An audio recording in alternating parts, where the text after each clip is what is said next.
ಆತ್ಮೀಯ 10ನೇ ತರಗತಿ ವಿದ್ಯಾರ್ಥಿಗಳೇ, ಒಂದು ಅಂಕದ ಪ್ರಶ್ನೆಗಳು. ನಮ್ಮ ಭಾಷೆ. ಭಾಷೆ ಯಾವುದಕ್ಕೆ ಸಾಧನವಾಗಿದೆ? ನಮ್ಮ ಸುತ್ತಮುತ್ತಲಿನವರೊಡನೆ ವ್ಯವಹರಿಸುವುದಕ್ಕೆ ಹಾಗೂ ವಿಚಾರ ವಿನಿಮಯ ಮಾಡುವುದಕ್ಕೆ ಭಾಷೆ ಸಾಧನವಾಗಿದೆ. ಪ್ರಾಣಿಗಳು ತಮ್ಮ ಮಕ್ಕಳಿಗೆ ಯಾವ ವಿಚಾರವಾಗಿ ತರಬೇತು ಕೊಡುತ್ತವೆ? ಪ್ರಾಣಿಗಳು ತಮ್ಮ ಮಕ್ಕಳಿಗೆ ಚಲನವಲನಗಳ ವಿಷಯವಾಗಿ ಮತ್ತು ಆಹಾರ ವಿಚಾರಗಳ ವಿಷಯವಾಗಿ ತರಬೇತು ಕೊಡುತ್ತವೆ.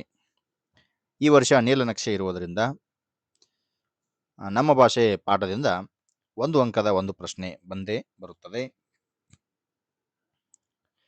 ಮುಂದಿನ ಪ್ರಶ್ನೆ, ಮನುಷ್ಯನಿಗೆ ಲೆಕ್ಕ ಬಿಡುವ ಅವಶ್ಯಕತೆ ಯಾವಾಗ ಉಂಟಾಯಿತು? ನವಶಿಲಾಯುಗದ ಮಾನವ ಸಂಚಾರಿ ಜೀವನವನ್ನು ತ್ಯಜಿಸಿ ಒಂದೆಡೆ ಬೀಡು ಬಿಟ್ಟು ಆಸ್ತಿ, ಮನೆ, ಬದುಕು ಮೊದಲಾದ ಭಾವನೆಗಳನ್ನು ತಳೆಯುವುದಕ್ಕೆ ಎಂದು ಮೊದಲು ಮಾಡಿದನೋ ಅಂದು ಆತನಿಗೆ ಲೆಕ್ಕ ಬಿಡುವ ಅವಶ್ಯಕತೆ ಉಂಟಾಯಿತು.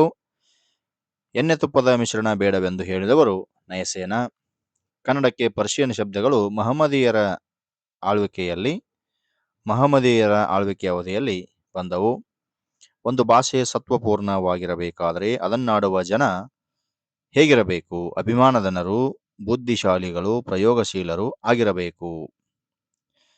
ವ್ಯಾಘ್ರಗೀತೆ ಪಾಠದಿಂದ ಒಂದು ಅಂಕದ ಒಂದು ಪ್ರಶ್ನೆ ಬಂದೇ ಬರುತ್ತದೆ.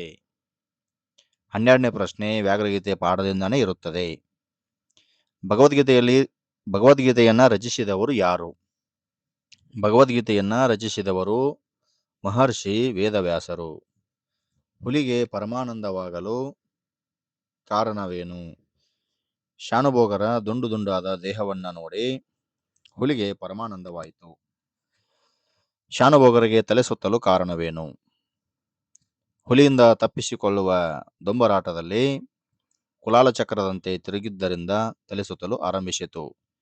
ಶಾನುಭೋಗರ ಬ್ರಹ್ಮಾಸ್ತ್ರ ಕಿರ್ದಿ ಪುಸ್ತಕ. ಹಸಿದ ಮಲಗಿದ್ದ ಹುಲಿಯು ವಿಧಿ ಆಹಾರಕ್ಕಾಗಿ ಏನನ್ನು ಒದಗಿಸುವುದೋ ಎಂದು ಯೋಚನೆ ಮಾಡಿತು. ಶಾನುಭೋಗರಿಗೆ ರಾಜಭಕ್ತಿಯ ಲಾಂಛನ ಕಿರ್ದಿ ಪುಸ್ತಕ. ಶಾನುಭೋಗರನ್ನು ನೀರು ಚುಮುಕಿಸಿ ಎಚ್ಚರಿಸಿದವರು ಗಾಡಿಯ ರೈತರು.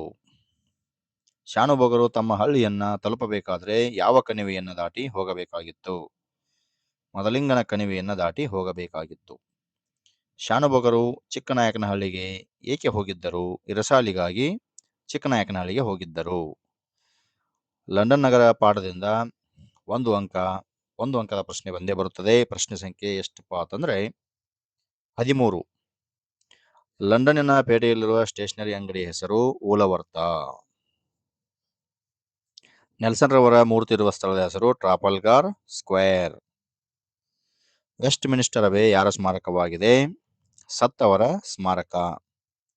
ಆಂಗ್ಲ ಸಾಮ್ರಾಜ್ಯದ ವೈಭವ ಕಂಡುಬರುವ ಓಣಿ ಚೇರಿಂಗ್ ಕ್ರಾಸ್. ಸಾಮ್ರಾಟರ ರಾಜ್ಯಾಭಿಷೇಕವಾಗುವಾಗ ಸಿಂಹಾಸನದ ಮೇಲಿರುವ ಕಲ್ಲುಪಾಟಿಯ ಹೆಸರು ಸ್ಟೋನ್ ಆಫ್ ಸ್ಕೋನ್. ಲಂಡನ್ನಿನ ರಸ್ತೆಗಳಲ್ಲಿ ನಿಲ್ಲುವುದನ್ನು ತಪ್ಪಿಸಲು ಮಾಡಿರುವ ವ್ಯವಸ್ಥೆ ಏನು? ಭೂಗರ್ಭದಲ್ಲಿ ಗಾಡಿಗಳನ್ನು ಒಯ್ದಿದ್ದಾರೆ. ಲಂಡನ್ ನಗರದಲ್ಲಿ ಪ್ರಸಿದ್ಧಿ ಪಡೆದ ಶಿಂಪಿಗಳು ಶಾವೋಯ್ ಶಿಂಪಿಗಳು. 3ನೇ ಎಡ್ವರ್ಡನು ತಂದ ಶಿಲೆಗೆ ಇರುವ ಹೆಸರು ಸ್ಟೋನ್ ಆಫ್ ಸ್ಕೋನ್. 3ನೇ ಎಡ್ವರ್ಡನು ಯಾವ ಅರಸರಿಂದ ಸ್ಟೋನ್ ಆಫ್ ಸ್ಕೋನ್ ಶಿಲೆಯನ್ನು ಕಿತ್ತುಕೊಂಡು ಬಂದನು? ಸ್ಕಾಟ್ಲೆಂಡಿನ ಅರಸರಿಂದ ಸ್ಟೋನ್ ಆಫ್ ಸ್ಕೋನ್ ಅನ್ನು ಕಿತ್ತುಕೊಂಡು ಬಂದನು. ಪ್ರವಾಸದ ಕುರಿತು ಬೇಕನ್ ಹೇಳಿದ ಮಾತು ಪ್ರವಾಸವು ಶಿಕ್ಷಣದ ಒಂದು ಭಾಗವಾಗಿದೆ. ಮನೆ ಹಿಡಿದು ಇರುವ ತರುಣನ ಬುದ್ಧಿ ಮನೆಯ ಮಟ್ಟದ್ದೇ ಎಂದು ಹೇಳಿದವರು ಶೇಕ್ಸ್ಪಿಯರ್.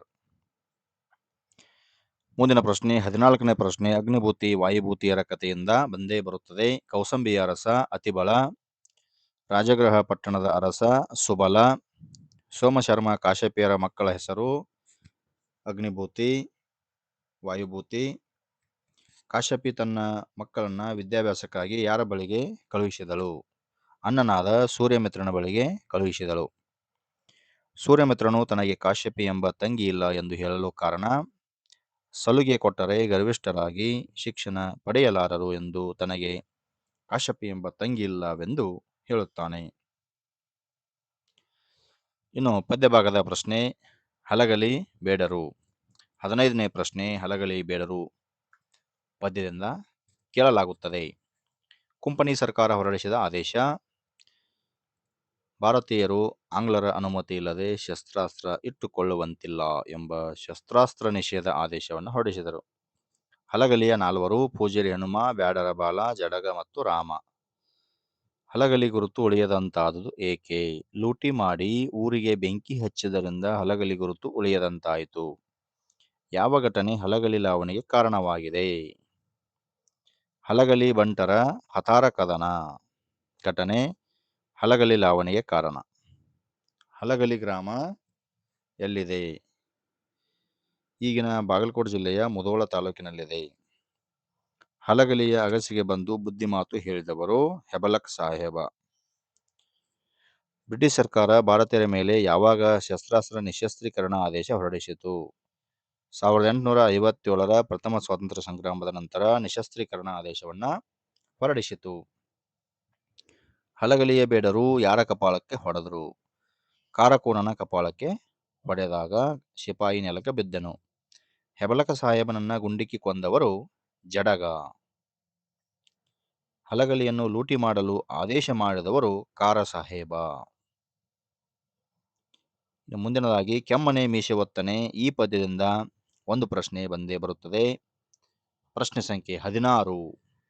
ದ್ರೋಣನು ಪರಶುರಾಮರಲ್ಲಿಗೆ ಏಕೆ ಬಂದನು? ಸಹಾಯ ಕೇಳಲು, ದ್ರವ್ಯಾರ್ಥಿಯಾಗಿ ದ್ರವ್ಯವನ್ನು ಬೇಡುವುದಕ್ಕಾಗಿ ಬಂದನು. ದ್ರೋಣನು ಯಾರೊಡನೆ ಪರಶುರಾಮನ ಬಳಿಗೆ ಬಂದನು? ತನ್ನ ಮಗನಾದ ಅಶ್ವತ್ಥಾಮನೊಡನೆ ಪರಶುರಾಮನ ಬಳಿಗೆ ಬಂದನು.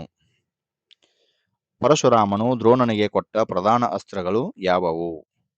ವಾರುಣ, ವಾಯವ್ಯ, ಆಗ್ನೇಯ ಮತ್ತು ಐಂದ್ರಾದಿ ಪ್ರಧಾನ ಅಸ್ತ್ರಗಳನ್ನು ಕೊಟ್ಟನು. ದೃಪದನು ಪಡಿಯರನಿಗೆ ಏನೆಂದು ಹೇಳಿ ಕಳುಹಿಸಿದನು? ದ್ರೋಣನೆಂಬುವನು ಯಾರು ನನಗೆ ತಿಳಿದಿಲ್ಲ, ಆತನನ್ನ ಹೊರಕ್ಕೆ ನೂಕು ಎಂದು ಹೇಳಿ ಕಳುಹಿಸಿದನು. ದೃಪದನು ಎಲ್ಲಿ ರಾಜ್ಯಭಾರ ಮಾಡುತ್ತಿದ್ದನು? ದೃಪದನು ಛತ್ರಾವತಿಯಲ್ಲಿ ರಾಜ್ಯಭಾರ ಮಾಡುತ್ತಿದ್ದನು. ಕುಂಭಸಂಭವ ಎಂದು ಯಾರನ್ನು ಕರೆಯಲಾಗುತ್ತದೆ? ದ್ರೋಣಾಚಾರ್ಯರನ್ನ ಕುಂಭಸಂಭವ ಎಂದು ಕರೆಯಲಾಗುತ್ತದೆ. ದ್ರೋಣನು ಪರಶುರಾಮನ ಬಳಿಗೆ ಬಂದಾಗ ಪರಶುರಾಮನ ವೇಷಭೂಷಣಗಳು ಹೇಗಿದ್ದವು? ಸಾದಾ ನಾರು ಬಟ್ಟೆಯನ್ನ ಸುತ್ತಿಕೊಂಡು ಜಡೆಯನ್ನು ಬಿಟ್ಟು ತಪಸ್ಸಿಗೆ ಹೋಗುತ್ತಿದ್ದನು. ಭಾರ್ಗವ ಎಂದರೆ ಪರಶುರಾಮ. ಪರಶುರಾಮನು ದ್ರೋಣನಿಗೆ ಯಾವುದರಲ್ಲಿ ಅರ್ಘ್ಯ ನೀಡಿದನು? ಮಣ್ಣಿನ ಮಡಿಕೆಯಲ್ಲಿ ಅರ್ಘ್ಯವನ್ನ ನೀಡಿದನು. ಪರಶುರಾಮನು ಅವನಿ ಅಥವಾ ಭೂಮಿಯನ್ನು ಯಾರಿಗೆ ದಾನ ಮಾಡಿದನು? ತನ್ನ ಗುರುವಿಗೆ ದಾನ ಮಾಡಿದ್ದನು. ವಸಂತ ಮುಖ ತೋರಲಿಲ್ಲ. ಪ್ರಶ್ನೆ ಸಂಖ್ಯೆ 17. ಪುಟ್ಟಪೋರಿ ಏನು ಮಾಡುತ್ತಿದ್ದಾಳೆ? ಮುಸುರೆ ತಿಕ್ಕುತ್ತಿದ್ದಾಳೆ. ಅಮ್ಮ ಎಲ್ಲಿ ಮಲಗಿದ್ದಾಳೆ? ಗುಡಿಸಲಿನಲ್ಲಿ ಮಲಗಿದ್ದಾಳೆ. ಯಾರಿಗೆ ವಸಂತ ಮುಖ ತೋರಲಿಲ್ಲ? ಕಮ್ಮಾರ, ಕುಂಬಾರ, ನೇಕಾರ. ಕೇರಿಯ ಮಾರನಿಗೆ ವಸಂತ ಮುಖ ತೋರಲಿಲ್ಲ. ಪುಟ್ಟಿಯ ಪ್ರಶ್ನೆಗಳು ಯಾವುವು? ಕತ್ತಲೆಯ ಗವಿಯಲ್ಲಿ ಬರಲು ವಸಂತನಿಗೆ ಹೆದರಿಕೆ, ಹರಿದ ಚಿಂದಿ ಬಟ್ಟೆ ಕಂಡು ವಸಂತ ಮರುಗಿದನೆ ಎಂದು ಪುಟ್ಟಿ ಪ್ರಶ್ನಿಸಿಕೊಳ್ಳುತ್ತಾಳೆ. ಪುಟ್ಟಪೋರಿಯ ಅಮ್ಮ ಗುಡಿಸಲಿನಲ್ಲಿ ಹೇಗೆ ಮಲಗಿದ್ದಾಳೆ? ಗೂರುತ್ತಾ ಮಲಗಿದ್ದಾಳೆ. ಗೋಡೆಗಳು ಏಕೆ ಮುಖ ಮುಚ್ಚಿಕೊಂಡಿವೆ? ಸುಣ್ಣ ಕಾಣದೆ ಗೋಡೆಗಳು ಮುಖ ಮುಚ್ಚಿಕೊಂಡಿವೆ. ಒಡೆಯನ ಅಂಗಳದಲ್ಲಿ ಮಾವಿನ ಮರಗಳು ಹೇಗೆ ನಿಂತಿವೆ? ಮಾವಿನ ಮರಗಳು ಮೈತುಂಬಿ ನಿಂತಿವೆ. ಎಳೆಯೋ ಹೇಗೆ ಸಂಭ್ರಮಿಸುತ್ತಿದೆ? ಕಡಲುಕ್ಕಿ ಹರಿಯುವ ಹಾಗೆ ಸಂಭ್ರಮಿಸುತ್ತಿದೆ. ಕೋಗಿಲೆಗಳು ಹೇಗೆ ಹಾಡುತ್ತಿವೆ? ಕೋಗಿಲೆಗಳು ಮೈದುಂಬಿ ಹಾಡುತ್ತಿವೆ, ಮನತುಂಬಿ ಹಾಡುತ್ತಿವೆ. ಮುಗುಳ್ನಗೆ ಎಲ್ಲಿ ಬೀರಿತ್ತು? ಮಲ್ಲಿಗೆ ಹೂವಿನಲ್ಲಿ ಮುಗುಳ್ನಗೆ ಬೀರಿತ್ತು. ಅಮ್ಮನ ತೂತು ಬಿದ್ದ ಸೀರೆಯಲ್ಲಿ ಯಾರು ಸೊರಗಿದ್ದಾರೆ? ತೂತು ಬಿದ್ದ ಸೀರೆಯಲ್ಲಿ ಬಾಲರವಿ ಸೊರಗಿದ್ದಾನೆ. ಪುಟ್ಟಪೋರಿ ವಸಂತ ಏಕೆ ಮರುಗಿದನೆಂದು ತಿಳಿಸುತ್ತಾಳೆ. ಹರಿದ ಚಿಂದಿ ಬಟ್ಟೆಗಳನ್ನು ಕಂಡು ವಸಂತ ಮರುಗಿದನೆಂದು ಪುಟ್ಟಪೋರಿ ಚಿಂತಿಸುತ್ತಾಳೆ. 1 ಅಂಕದ ಹೆಚ್ಚುವರಿ ಪ್ರಶ್ನೆಗಳು. ಕನ್ನಡ ಭಾಷೆ ಮತ್ತು ಸಾಹಿತ್ಯಕ್ಕೆ ಎಷ್ಟು ವರ್ಷಗಳ ಇತಿಹಾಸವಿದೆ? ಭಾಷೆಯ ಪ್ರಯೋಜನ ಮನುಷ್ಯನಿಗೆ ಇಲ್ಲದೆ ಹೋಗಿದ್ದರೆ ಆತ ಏನಾಗಿರುತ್ತಿದ್ದ? ವಿಶ್ವದಲ್ಲಿ ಸುಮಾರು ಎಷ್ಟು ಸಾವಿರ ಭಾಷೆಗಳಿವೆ? ಭಾಷೆಯ ಎರಡು ವಿಧಗಳು. ವ್ಯಾವಹಾರಿಕ ಭಾಷೆ ಎಂದರೇನು? ಗ್ರಾಂಥಿಕ ಭಾಷೆ ಎಂದರೇನು? ಕನ್ನಡಕ್ಕೆ ಪ್ರಾಚೀನ ಕಾಲದಿಂದಲೂ ಯಾವ ಭಾಷೆಯ ಪೋಷಣೆ ದೊರೆಯುತ್ತಾ ಬಂದಿದೆ? ಕನ್ನಡವನ್ನು ಸುಲಿದ ಬಾಳೆಯ ಹಣ್ಣಿನಂತೆ, ಚಿಗುರು ತೆಗೆದ ಕಬ್ಬಿನಂತೆ ಎಂದು ಹೇಳಿದವರು? ಯಾವ ಭಾಷೆಯಿಂದ ತತ್ಸಮ ತದ್ಭವಗಳಾಗಿ ಅನೇಕ ಶಬ್ದಗಳು ಕನ್ನಡಕ್ಕೆ ಬಂದಿವೆ? ಹುಲಿಯು ಪ್ರಾಣಿಗಳನ್ನು ಏಕೆ ಕೊಲ್ಲುತ್ತದೆ? ಲೇಖಕರಿಗೆ ಯಾವಾಗ ಹುಲಿಯ ಧರ್ಮ ಶ್ರದ್ಧೆಯ ಅರಿವಾಯಿತು? ಕೃಷ್ಣಮೂರ್ತಿಯವರ ಅಜ್ಜಂದಿರು ಮೂಲತಃ ಎಲ್ಲಿಯವರು? ಕೃಷ್ಣಮೂರ್ತಿಯ ಅಜ್ಜಂದಿರ ಹಿರಿಯರು ಏತಕ್ಕಾಗಿ ಹೆಸರು ಪಡೆದವರು?